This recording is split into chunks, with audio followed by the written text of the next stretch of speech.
드라마 하이스쿨 히어로즈는 평범한 고등학생이었던 의겸이 친구 강윤기를 만나 싸움에 눈을 뜨게 되며 벌어지는 이야기인데요. 오늘 영상에서는 원작의 내용을 알려드리겠습니다. 공부를 열심히 해서 형처럼 돼야 한다는 아버지 김석태의 억압 속에서 지내는 고등학생 의겸. 김의겸, 집중 안 할래? 의겸이 시험을 못 보거나 같은 문제를 틀릴 때면 석태는 의겸의 머리를 손가락으로 밀며 훈육하곤 했는데 이는 의겸이 가장 싫어하는 것이었죠. 그런데 어느 날 같은 반 일진 최영일이 한 학생을 괴롭히며 같은 행동을 하는 것을 보자 의겸은 무의식적으로 화를 냅니다.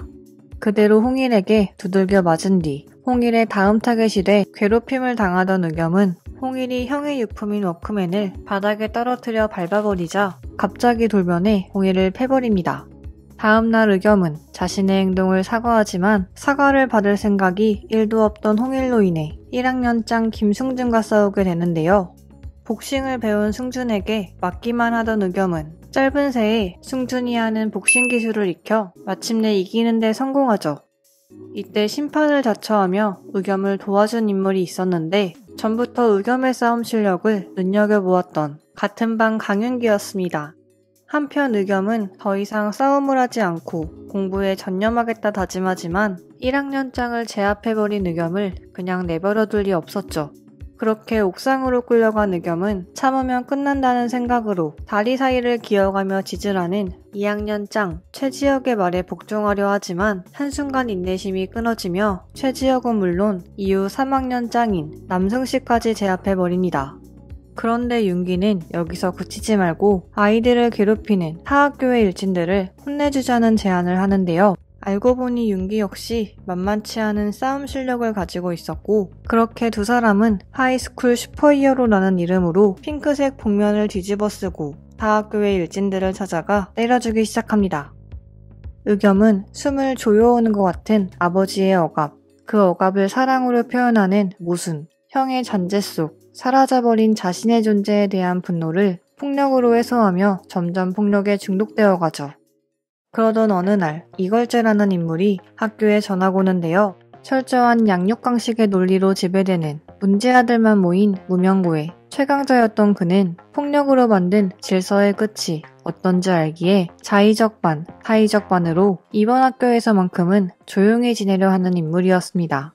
하지만 남승식의 시비로 가벼운 몸싸움을 하게 되는데 이 일로 걸재를 일진들과 같은 부류로 착각한 의겸은 그에게 싸움을 신청하죠. 그런데 걸재가 의겸의 도발에도 폭력은 결국 또 다른 폭력을 불러올 뿐이야. 이런 방법이면 절대 끝이 좋지 않을 거다 라고 한 뒤 가버리자 의겸은 어쩐지 자신이 나쁜 놈이 된 것 같은 기분을 느낍니다.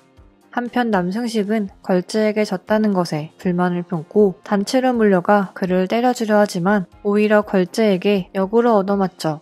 우연히 이 모습을 목격하고 싸움을 촬영한 윤기는 그가 사고를 치면 안 된다는 것을 알고 있다며 학교에 알리지 않는 대신 한 가지 부탁을 들어달라고 합니다. 가끔씩 걸재에게 문자로 주소를 보낼 텐데 1시간이 지나도 끝이라는 문자를 보내오지 않으면 그 주소로 윤기를 데리러 오라는 것이었는데요. 하이스쿨 슈퍼히어로 활동을 하며 만약을 위한 대비책을 만들어 놓은 것이었죠.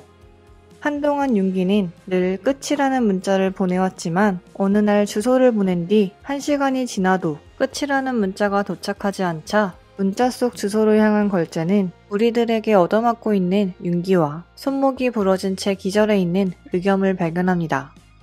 그동안 하이스쿨 슈퍼히어로에게 당한 일진들이 역으로 그들을 유인한 뒤 그동안 당했던 폭력을 되갚아준 것이었습니다. 이 일은 지역 일진들마저 두려워하는 최기수라는 인물이 파놓은 함정이었는데 사실 윤기가 하이스쿨 슈퍼히어로를 만든 이유이기도 했습니다.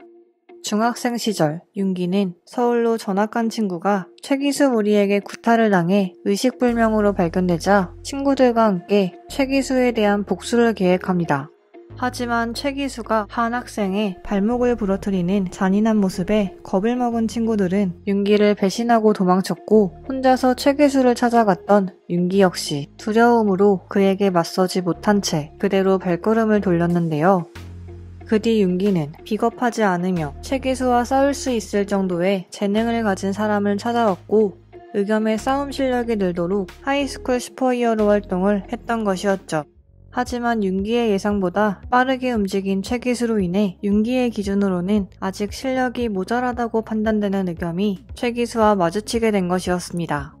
의겸과 싸우며 흥미가 생긴 기수는 나중에 의겸이 자신을 찾으러 오도록 기절한 의겸의 워크맨을 가지고 먼저 자리를 빠져나갔고, 이후 최기수의 부하들만 남게 된 뒤 걸재가 도착한 것이었죠. 걸재는 손쉽게 최기수의 부하들을 제압한 뒤 두 사람을 구해줍니다. 의겸이 병원에서 깨어났을 때에는 의겸의 싸움을 알게 된 석태가 미리 전학을 준비해 놓은 뒤였는데요. 그렇게 전학 수속을 밟으러 학교에 온 의겸과 이제 하이스쿨 슈퍼히어로는 여기까지라는 말과 함께 짤막한 인사를 나눈 윤기는 멀어지는 의겸의 뒷모습을 보며 미안했다 김의겸, 그러니까 네 카세트는 내가 찾아올게 라고 합니다. 의겸의 워크맨이 형의 유품인 걸 알고 있는 윤기가 혼자 최기수를 만나려는 것이었는데요. 최기수 무리들의 일방적인 구타에도 윤기가 도망가지 않고 막기만 하자 이를 지켜보던 최기수는 재미없다 라고 하며 의겸을 보고 싶으니 빨리 오라고 한 뒤 워크맨을 던지고 가버립니다. 엉망이 된 채 의겸의 집 앞을 찾아간 윤기는 그동안 자신이 의겸을 이용했다는 것과 그로 인해 의겸이 다친 것에 대한 사과와 함께 워크맨을 돌려주죠. 그런데 고작 워크맨 때문에 의겸이 공부 도중 자리를 비웠다는 것에 화가 난 석태는 이딴 것에 시간을 낭비했냐며 워크맨을 던져버립니다.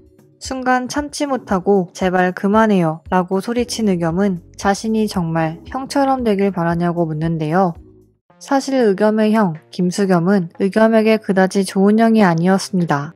과거 수겸은 지금의 의겸과 마찬가지로 김석태에게 억압받았는데 그로 인한 스트레스를 의겸을 향한 학대와 폭력으로 해소하곤 했습니다. 김석태는 이를 알았지만 오히려 형의 공부를 방해하지 말라는 말과 함께 학대를 방관했었죠. 이후 수겸은 석태가 원하는 대학에 합격하지만 변하지 않는 학업에 대한 집착에 의겸에게 미안했다고 사과를 한 뒤 스스로 목숨을 끊어버렸습니다. 뒤늦게 의겸은 수겸이 항상 듣고 다니던 워크맨이 처음부터 고장나 있었다는 걸 깨닫죠. 수겸이 죽은 것은 다 아빠 때문이라고 소리친 의겸은 다음날 최기수를 찾아가는데요. 의겸이 싸우는 모습을 보며 웃은 최기수는 넌 나랑 똑같아. 사랑하는 방법을 몰라. 라고 말하죠. 고장이 나서 아무 소리도 나오지 않는 의겸의 워크맨을 귀에 꽂고 다녔던 최기수는 의겸이 그동안 느꼈던 공허함을 알아차린 것이었습니다. 의겸은 배운 적이 없기에 사랑하는 방법을 모른다고 답한 뒤 아버지와 형에게 받아온 학대, 자신의 존재는 사라진 채 형의 그림자로 살아온 트라우마를 기수를 향한 폭력으로 모두 쏟아냅니다. 의겸의 소식을 들은 석태와 윤기가 뒤늦게 도착하고 자신을 말리는 석태를 보며 잊고 있던 자신의 꿈, 파일럿을 기억해낸 의겸은 이건 내 첫 번째 비행이야 라는 말과 함께 최기수의 팔을 부러뜨리는데요. 의겸의 싸움 영상이 퍼지며 사건은 일파만파로 커지고 윤기는 걸재에 경고 섞인 조언으로 경찰서에 그동안 최기수가 저지른 악행들을 증언합니다. 덕분에 의겸은 정상 참작 처리되어 걸재의 전학교인 무명고로 전학을 가고 윤기 역시 그 길에 함께하죠. 교도소 전경과 같은 학교 교문 앞에서 10위 안에 들면 진급, 졸업을 할 수 있는 무명고의 교칙을 되뇌이던 의겸이 나머지 9명까지 쓰러뜨리고 한 명이 되겠다는 말과 함께 끝이 납니다.